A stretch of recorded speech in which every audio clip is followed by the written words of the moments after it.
expressed on this program are not necessarily those of WTJX, its board, staff, or underwriters. Good day. You are listening to Ability Radio. I'm one of your hosts, Kishma B. Francis of the Disability Rights Center of the Virgin Islands.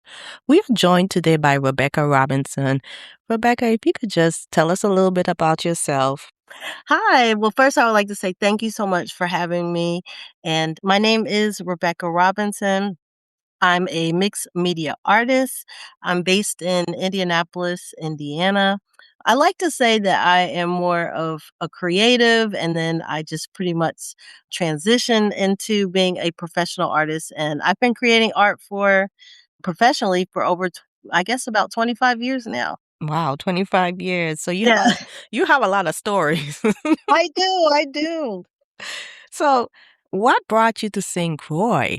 Well, that's I'm glad you asked that question, and it's just so interesting, how life, turns out because let's see, probably I think it was around March of let's see, February, March of 2024. My father was transitioning. He was in hospice at home, and I was taking care of him for about 6 months at home. And the one thing that gave me some comfort and solace was swimming. And I would go to the gym every day. It was like, a couple of minutes away from the house, and I would just get in the pool. And, anybody that's caring for a parent, a loved one, it's just tough. It's tough on the person that's transitioning, it's tough on the caregiver. And I tried to find some balance. I was having trouble sleeping. I was having trouble with my appetite. I was just really anxious, about losing one of the most important people in my life. And I remember like a day or two before my father passed, he was just like, Becky, daddy's tired. He was hanging on. My father was 92 years old. And we both had to be at peace with it. And I remember he kept saying, I want you to keep doing your art and I want you to keep swimming. And that really resonated with me because he knows how much I love the water. My father taught me how to swim, and he knew I loved the beach. He knew I loved the sun. And so, you know, I ended up applying after my father passed, or actually before my father passed, I had applied for a grant in Indianapolis called the Creative Renewal grant. And I think they award it every 2 years, and I had applied several years before. And like I said, it's interesting how life works because I never got the grant. And the Creative Renewal grant is specifically for artists to find new inspiration, have the funds to be able to recharge and refresh. And so right after my father had passed, I went back in my application and changed everything. Like whatever it was I said I Wow. wanted to do, I went back and I was like, you know what? I want a vacation. I need to just rest. And then I threw in there, I was like, I've always wanted to get scuba diving certified. And, it was so crazy because I thought about scuba diving, but I never knew like the process. And I ended up just reaching out to some people, got the information about like taking the classes and all that stuff. So I think originally we were supposed to travel, to like Key West or Aruba, and just based on the dates, we were coming to St. Croix for me to do my scuba dive. So that's how I landed here in St. Croix. Wow. Mhm. Wow. So you're at the CMC Arts? Yes. Okay. Yes. So tell us Mhm. a little bit about that project. Well, CMC Arts. So that's another thing. So when I was here for my scuba dive, I was here for about 3 days, and it was very intense and going through all the training.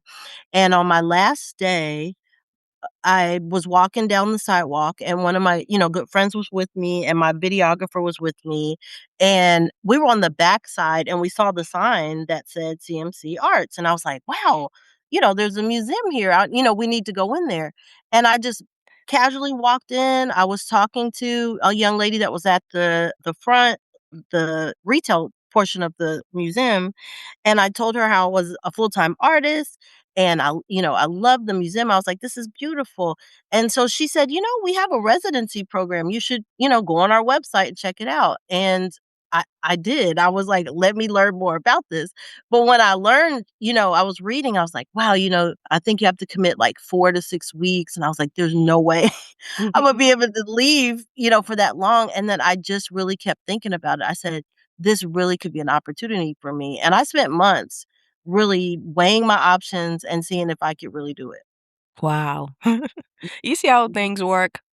They do, they do. So it was a lot of preparing. So I didn't know exactly what I wanted to do right away because I wasn't sure if I was gonna get the residency.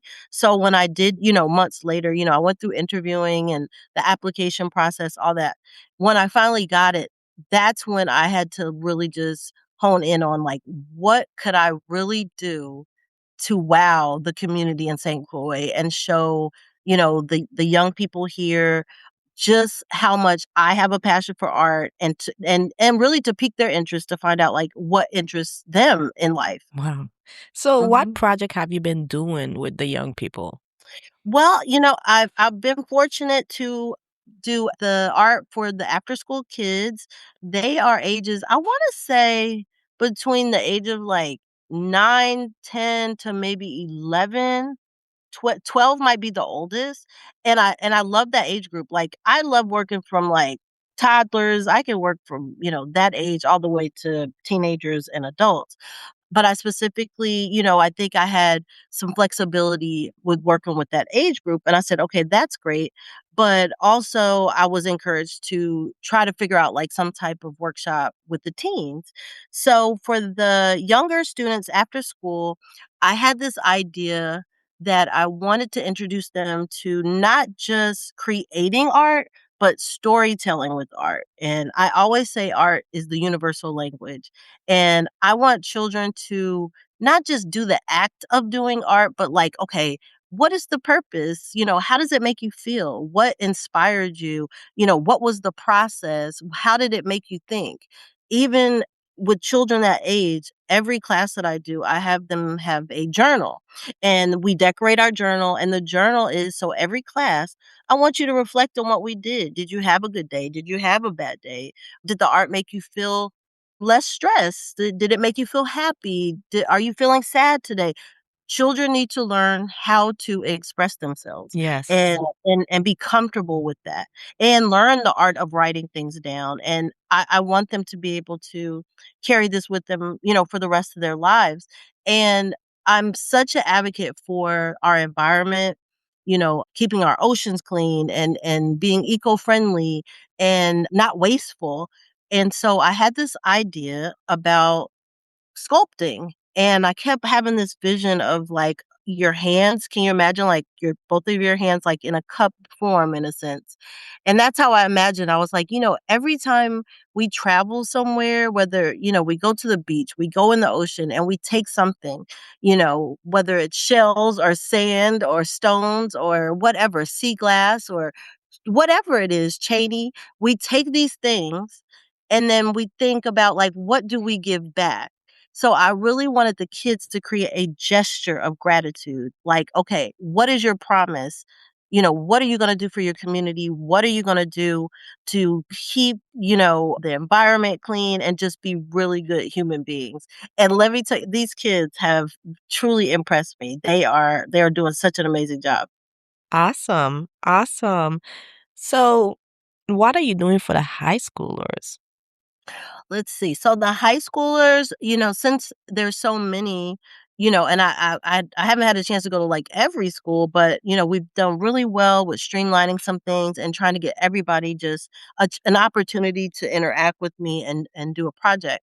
So for the teens, I wanted to really instill in them about entrepreneurship and branding. So the first school I went to, it was about 30 kids, and I just, I was like, "Wow, this is a lot of children.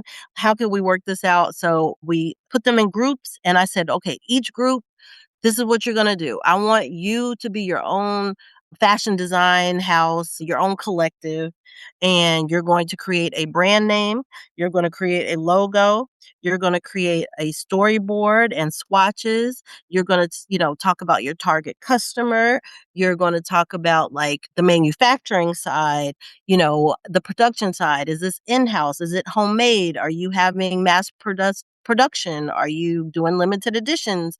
I wanted to get them thinking about how it works to really create a product, and they loved it. They loved it. Awesome, awesome. Mm. And I know when I'm envisioning the sculpture Mhm. project first, and I'm Uh-huh. like, it is so much that we do with our hands. Yes. And I Yes. think that's just so powerful that you have it gratitude.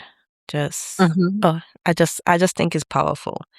Thank you, and the kids, I believe when we first started, and I've worked with a lot of children. Like I teach a lot, I mentor a lot. I just finished a residency last summer. I did a 1-year teaching residency at the Children's Museum in Indianapolis, which is it is the world's largest children's museum. And I had to teach like 30 kids, twice a day. And I only had a good maybe 30, 40 minutes to do a project. And that was ages, from toddler to teenager. And I've had a lot of experience with different ages. I've had a lot of experience with children that might walk into a learning situation and they're kind of like, "Oh, maybe I'm not feeling it." Or you have those kids that are really like honed in and they're really excited. And that doesn't bother me at all. I just feel like I meet kids where they are and I just want them to enjoy the experience. So I will say, when we first started, I mean, the kids were up for anything, and I wanted to teach them, about listening skills and following instructions, following directions, the process, the science behind mixing and using color, and they have so much pride. If you see the work that they did, and I mean, I was blown away because from how we started to, how where we are now, I don't think they thought this is what they could have done on their own. I mean, this is impressive, and Wow. I'm actually forming I'm been working for the last 2 days. So I work full-time at the Idle Drug Museum in Indianapolis, and I also I'm the, community impact coordinator there, but I also oversee our community gallery. So I I I have to curate and assist artists all the time and do a lot of install, deinstall, and things like that. So I'm actually doing this entire process with these kids. They're going to have their own show. They're going to learn about, talking to your guests and talking about your art. They had to have gallery tags. They have a program. I'm going to give them award certificates, for their hard work. Yeah, they deserve it. They did an amazing job. Wow, wow. That's Yeah, awesome. That's yeah. awesome. So, let's go back to the high school students where you were Okay, working with them on entrepreneurship. sure. I love it because you're also teaching them about self-esteem. Yes, yes. Self-esteem, yes. And the way how you explain it is you were taking it from basically the idea to them going through the manufacturing, etc. Mhm. What type of advice do you give them? Well, the first thing, I tell teens, and it's a it's a complicated age sometimes. You are trying to figure things out. You have to deal with social pressures and, and culture differences. Here, I don't know how much they're involved with social media. Kids will find a way. No matter how much you try to, protect them, they're going to find a way. So I think it's very important to instill in them to be able to use common sense and use discernment. And I tell them that in the your career too, like, you might be doing a project, but you need to learn how to listen. You need to learn how to follow instructions. You need to learn that everything is not going to go as planned sometimes, and you can't let that deter you. You have to say, okay, what's my next plan of action? Whether you're filling out an application for college or you're filling out an application for your first job, How do you, I teach my students like, okay, we just did a project. It's time for us to stand up and present. I need you to, let me hear about what you came up with. Talk about it with confidence because these things will take you a long way.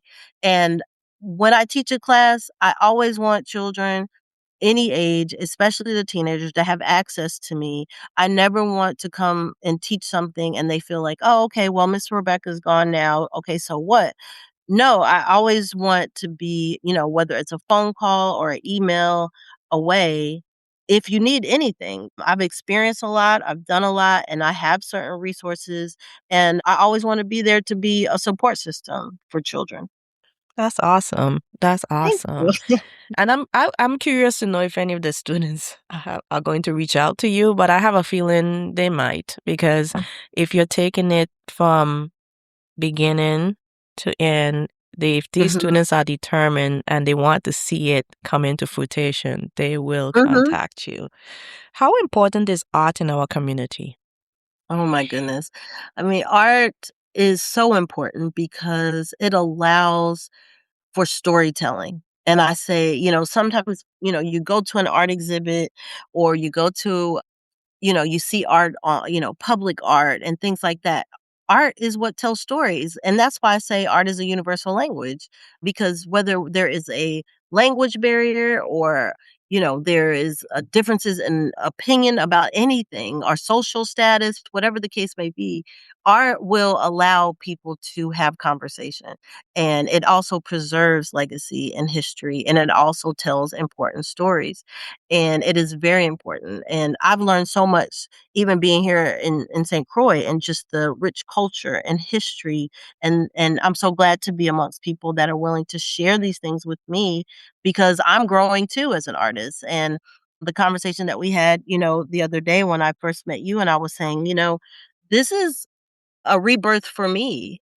Going through life now without my parents. And my father was such an anchor for me and such a strong support system for me.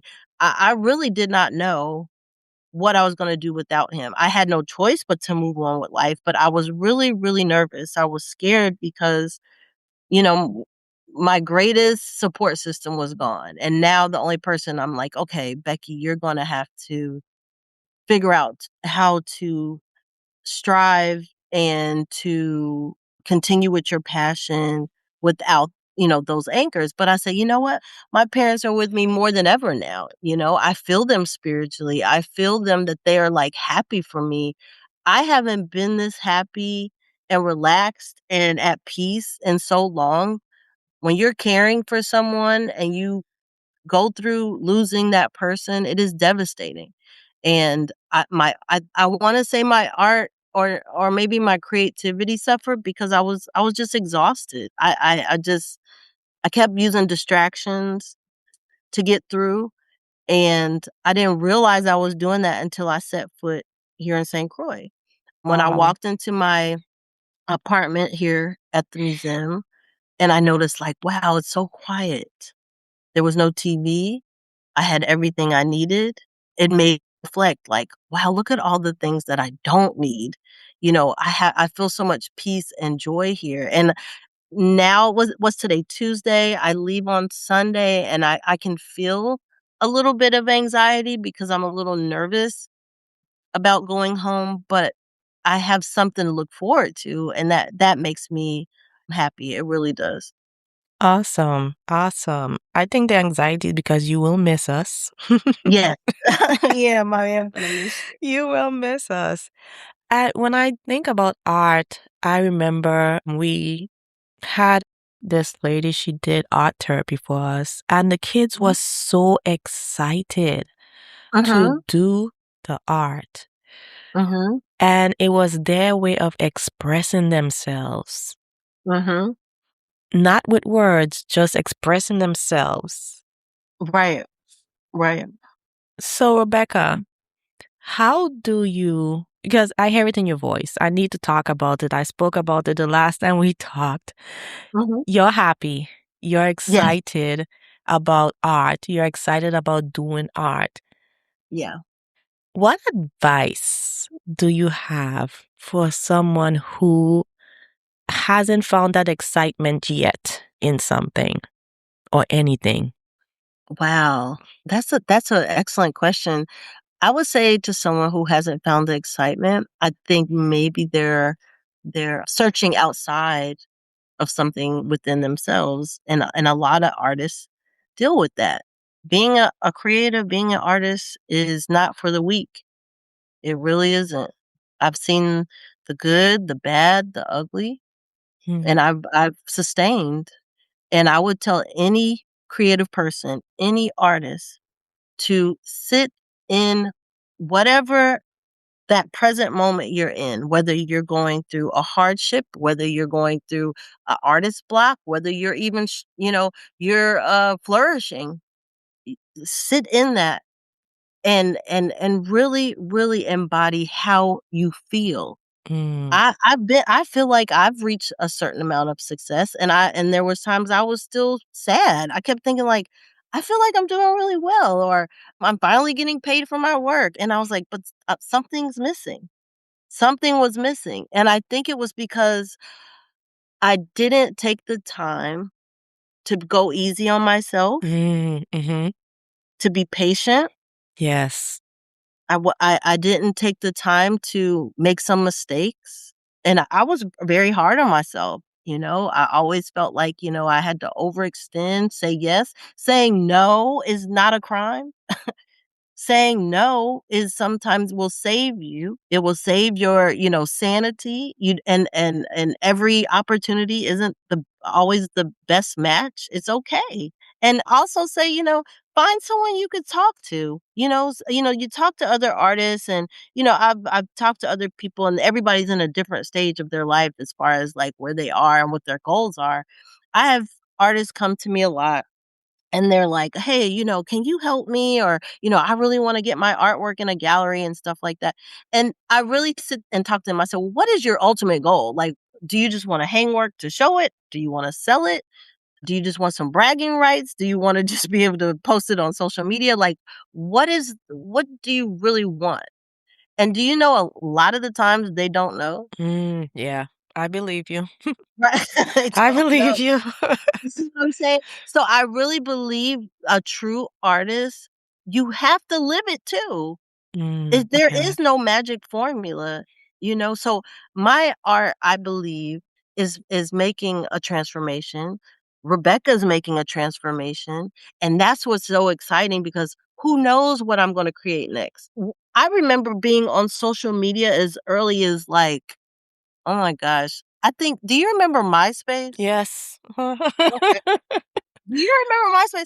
I think I Yes. was, like, one of the first social media influencers that really were, like, showing my artwork, and I did it on MySpace, and I really wish I could log in and see my original MySpace page because I was promoting my artwork back then. Mhm. And I remember when I got on Facebook, early on, you couldn't even get on Facebook unless you had a college email address. Yes. You see what I mean? So, Mhm. they didn't even start opening Facebook to regular folk until later, and then I started sharing on there, and then Instagram and all these things. But when I see social media today, it's everybody's an artist, everybody's creative. Now you have a lot of AI, you have a lot of this, a lot of that. There's a lot of noise. So I feel like you have to be able to cut that off and trust whatever your creative process is. Oh, nice. I like that. I like that. Yes. Trust your creative process. Yep. Trust your own gut, trust your own process. I've made many mistakes and some turn into like really good mistakes. I'll be like, I did not mean to do that, but I love it. Like that's better than I even thought. And that's the joy of being an artist. So, if you could just tell us, where can they find more information about your art? Let's see. So the first place everyone can go, my website is artistrebeccarobinson.com. I'm also on social media. My social media goes under a different name, and that's a whole nother story and probably a whole nother interview. We would have to have more time for that. But when I first started out, I was into fashion. I also have a degree in fashion design. So I have a degree in visual communications, fine art and visual communications. And then I at one point in my life, I was into fashion, but I incorporated my art into making these one of a kind handbags. And the title of my brand is called Snob. It's spelled PSNOB. The P is silent. So I was changing the negative connotation of the word snob. And I went through this, I think I spent like 10, 15 years creating these beautiful luxury one of a kind handbags that was way before its time. But yeah, like I said, that's another conversation. But Instagram, and that's how you can find me, is under PSNOB.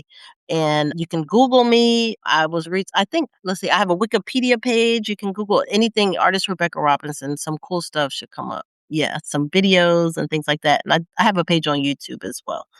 Awesome. Awesome. So, this Ability Radio is brought to you by the Disability Rights Center of the Virgin Islands. If you would like more information about the Disability Rights Center of the Virgin Islands, you can visit us at www.drcvi.org. If you would like to call us, our phone number is 340-776-4303. Any last minute word before we wrap up? Yes, please. I just want to say, Kishma, thank you so much. You're Thank you so welcome. much for having me. Thank you for allowing me to have a voice. I want to say thank you to St. Croix for making my residency so special. This Oh, has been the best experiences I've had in my life. And I promise I'm coming back. I promise that I'm going to continue teaching the arts here in this community. You guys have embraced me and shown me so much love. And I just want to say thank you so, so much. no, you're Thank you. welcome, And Rebecca. thank you, And we will CMC Arts keep in too. touch, okay? Mhm. Yes, thank you. A- Thank you for CMC for giving me the opportunity to do this residency program for you. Ability Radio has been brought to you by the Disability Rights Center of the Virgin Islands. Have a great day. The views expressed on this program are not necessarily those of WTJX, its board, staff, or underwriters.